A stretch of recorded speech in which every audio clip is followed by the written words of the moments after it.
All right, everyone, welcome back into another Fantasy Golf video. Going to be breaking down round 2 here of the Mexico Open, giving you guys my favorite showdown picks, talking about my favorite bets as well, both PrizePicks Underdog prop bets. We're going to be breaking down some matchup bets and 3-ball bets as well. But first, we're going to get into a quick recap from round 1, coming in off of a first round lead hit with Harry Hall.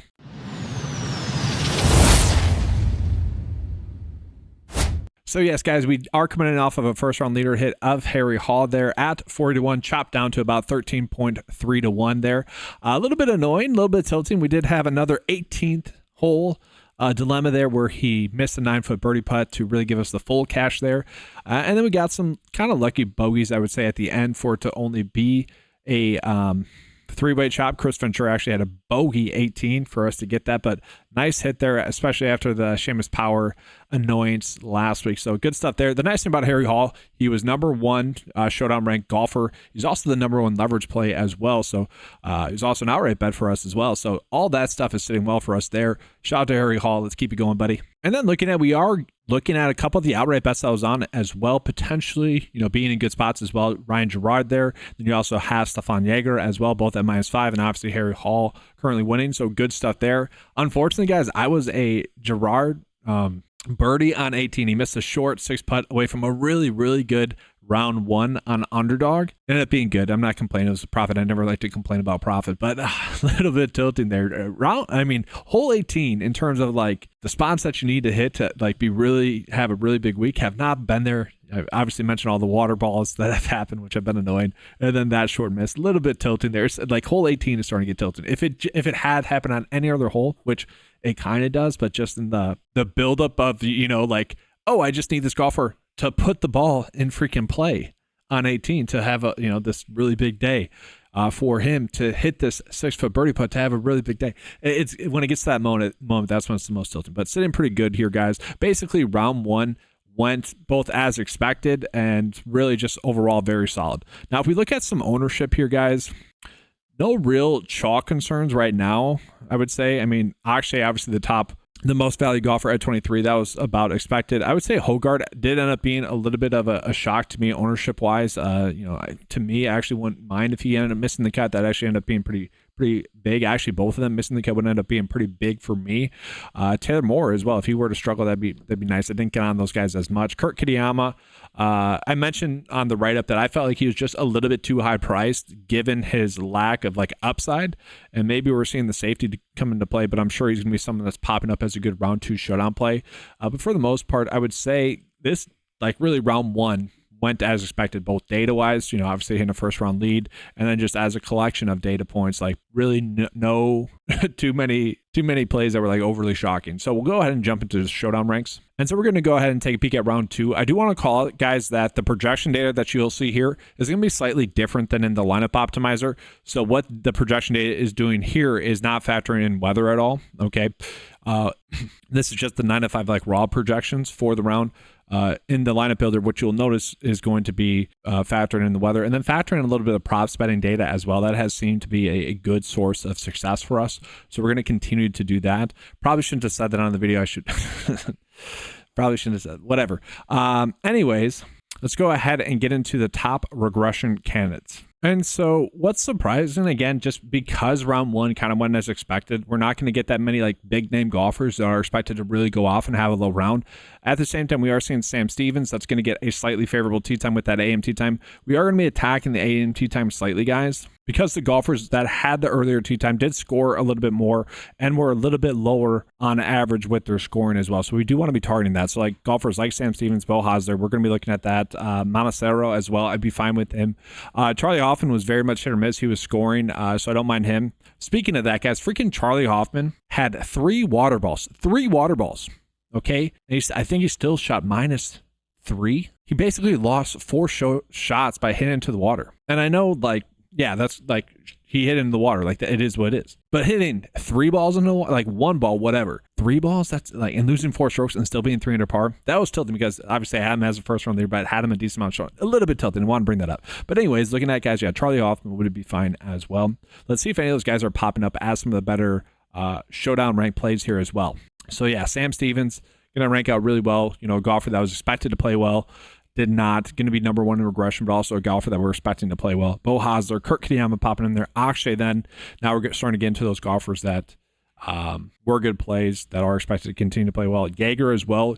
Jaeger kind of let the round get away from him, which thankfully, being able to hit the Harry Hall first one lead, I was very much worried about Jaeger when he was -6 making the turn, or right after the first hole of making the turn. So he's someone I think we could be looking at as well. Let's take a peek here at the live data here as well. So we're taking the live stats minus the season stats, and we're just going to take a look at maybe strokes gained putting. Who is someone that maybe we could be targeting that's going to have a better day putting? So Nate Lashley really struggled. 5 strokes putting. Wow. Carson Young, 4 strokes putting.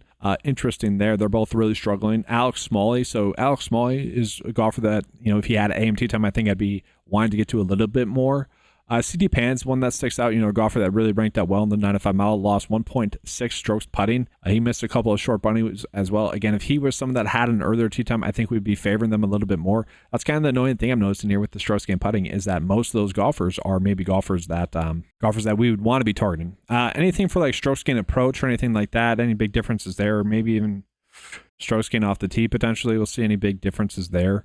Yeah, Bo Hosler. Okay, so Bo Hosler lost 3 strokes approach, so he could gain almost like 2.9 if he gets back to his norm. Charlie Hoffman as well. So we're probably looking at those guys a decent amount there. So with that, guys, we'll jump into the 9-to-5 lineup builder. And so again, guys, what we're just going to do here is give it 2 data points to go off of here. So I don't mind getting to Jaeger, Sam Stevens. Again, this is being slightly adjusted from what you guys just saw because it is accounting for Vegas data points as well.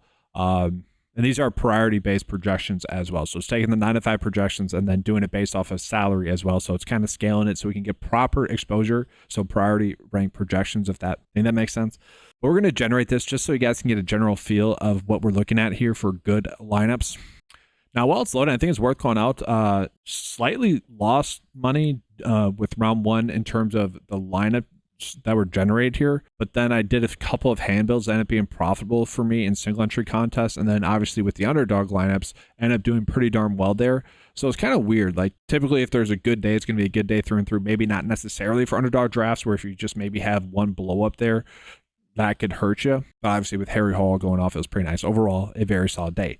And so I actually do like these builds a decent amount. Kevin Roy popping up in there. He got off to a slow start, but obviously got it a little bit going there. I would expect him to probably play a little bit better. Don't mind that. I think this is a decent build here. Now, we look at the exposures that we're getting, 100%, we're not going to do that. Obviously, I would say Oleson, don't even want to get over 30. Same thing with Hoffman. So again, guys, what I typically do, 30% max exposure, maybe 3 unique players, and you guys can generate that yourself. So again, this tool is available for 9-to-5 sports members, as well as all the other tools I'm showing you guys throughout this video. Let's go ahead now and jump on into some prop bets. All right, guys, so I already have it sorted by kind of what I want to be looking at for bets. Again, what we're going to be doing here, I'm scooting this up to at least 30% likelihood for a matchup to win, and then scooting the edge up to at least a positive edge. So what we're doing is we're taking a peek at the Vegas odds and then comparing it against the 9-to-5 odds to see where we are potentially getting a decent edge there. And so we want to be looking at these bets where we're getting a positive edge, but also still likely for the bets to hit. And so just for what it's worth, guys, almost a good day 3-ball betting wise in round 1. Couple of tilting spots. Montecero ended up being, I think he ended up being a push when he kind of choked away on the last like 3 holes. So 1 chopped, 1 full win, and then 4 losses there. So, not the best 3-ball betting wise. And for what it's worth, head to head, guys, 1 win, 1 tie. So not terrible there. And then obviously at the first round lead. So overall, decent day. But looking at, guys, what we're like really probably just Justin Lauer is like the good bet that I would say here. Over 35% likely to hit. Decent edge, 2.5% edge there. So the 9-to-5 data likes him a little bit more, as you guys can see here. So 9-to-5 data giving him about 36.6 or 35.6. The betting odds 33. So decent edge there. We continue on. If you guys wanted to, you could go Victor Perez there as Venson. I don't mind Montecero as well. I don't mind going back to him. Again, he kind of let that round get away from him. Could go with that, but like Justin Lauer is definitely the best one of the group there. So we're going to be looking at that. Going to go ahead now and jump into some matchup bets. All right, guys, so let's just sort it by any plus EV bets that we are currently getting here. And on Bet365, we're getting plenty. So if you guys bet on there, that's where you'd want to be targeting it. But again, I typically like to just look at the books that people are naturally using. And wow, we're not getting that many right now. And so hopefully we get more of those throughout the night. Obviously, this will be updating throughout the night once we get some more of those. But with that, guys, let's go ahead and shift into more of the prop bets. And so I want to start with just taking a peek at maybe some prop bets that I think are going to be decent for us, and really, and then we'll compare it against the 9-to-5 data. What I want to see here is like Charlie Hoffman. So I'm looking at this guy's 5 birdies in kind of the slightly worse tee time yesterday. He's someone that is due to play a little bit better. He still scored, still had 5 birdies. And I think that's kind of the norm. He was a good stat fit. He's going to get the slightly better weather draw. It wouldn't be surprising to see him get to 5. Now, my expectation for round 2 is going to be the same as round 1, where it's going to be very difficult to imagine golfers getting over 5 birdies or better. So all these golfers here that we're seeing at 5 birdies or better, I do think it's going to be more difficult for me to see them getting there. And so I'm probably just avoiding those. The chances are there'll be pushes, but at that point, why even chase those prop bets? So for me, probably just Charlie Hoffman. Any birdie or better matchups? Not really. Maybe Bo Osler being Montecero by, he needs to get more than 1 birdie because we don't want it to be a push. I could see that. Akshay, I think I could see this one as well. You got one player that's definitely due to regress back to a mean, and another player that's expected to continue to play well. I could definitely see that.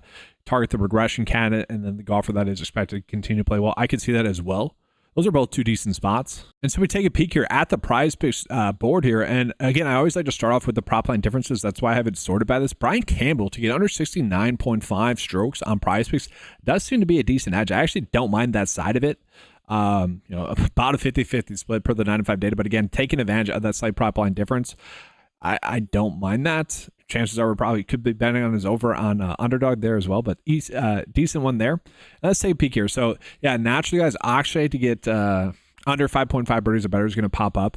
I'm not sure I exactly want to bet on that. I would actually rather just bet on him to, again, win that matchup. You got a regression candidate, and then you got, I think that's a good bet. Let's target that one.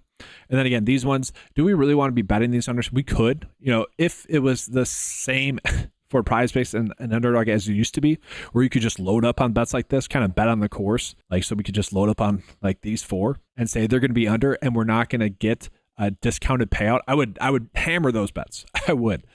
But because of how it is shaped up now, where it is getting drastically reduced, the payout, it's really not worth it to stack that way these days. And so I don't feel the need to get there. I don't feel the need to get there with any of these birdie. Maybe Chandler Phillips. Maybe Henrik Norlander. I could see those ones. Brian Campbell under 4.5 birdies. We're starting to get a little bit too low. Are we getting any good fairways hit props? Aaron Rye under 10.5 fairways hit is an interesting one. I don't mind that one. That one's not bad. But I think I got the 2 prop bets that I like. We're going to go with Akshay to win his matchup. I'm pretty comfortable with that. And then we'll make it a 3 slip bet, I guess. Actually, we'll do Kurt Kitayama under 5 birdies or better. All right, so we are going to get into the bet of the day for underdog and PrizePicks here in just a second. But I remind you guys, if you guys want to use any of these prop bets, if you've never signed up for underdog or PrizePicks before, make sure you use the promo codes. That does help out the channel a bunch.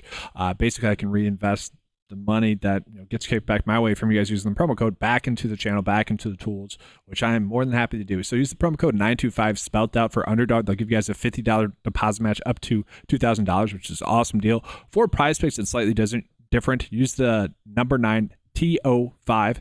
They'll give you guys $50 instantly once you use your first $5. So looking at the bet of the day here for round 2 with PrizePicks, I'm going to be going with my favorite bet, which is Charlie Hoffman over 4.5 birdies or better, and then trusting the data there with the next 2 prop bets. I feel pretty comfortable with Akshay. Don't let us down, buddy. Don't let us down. That'd be a little bit annoying. But I feel decent about that. Typically, I would not do a 3-slip bet on PrizePicks because the payout is a little bit reduced, especially compared to underdog. Like if we could just run this bet out on underdog, we would. But because we are doing a birdie or better matchup bet, we can't do that on an underdog. And basically, if we were adding another bet, we would probably be chasing a bet that would then reduce the payout. So I'm fine doing that with PGA on PrizePicks. And then real quickly, guys, do want to show you guys just the overall PrizePicks board that we have right now. So we got some soccer profits that you guys can go ahead and use. These will still be available. Maybe an esports bet here as well. These will still be available by the time most of you guys are watching these. And so feel free to use any of these soccer profits that are popping up as well to maybe make that 3-slip bet into a 6-slip bet. If you guys want to do so, I'm actually going to do that with the top 3 prop bets that are here. So if you guys want to run that out with me, you can. No underdog bets. They're basically the exact same as PrizePicks. So we're pretty much good to go there. All right, guys, that'll do it. Make sure to give a like to the channel. Subscribe as well. Make sure to subscribe to the channel. Leave a like on the video, guys. Comment in the comment section maybe your guys' favorite prop bet. Tell me that you enjoyed hitting your first round leader bet in Harry Hall as well. It's always good. That's going to be all, guys. Again, if you want access to any of the tools that you saw in this video, make sure to head on over to 95sports.com. Get access to all the tools for just $10 a month. Take advantage of that, guys. Best deal out there for fantasy golf, period. Thanks for watching. Good luck, and as always, let's keep cashing.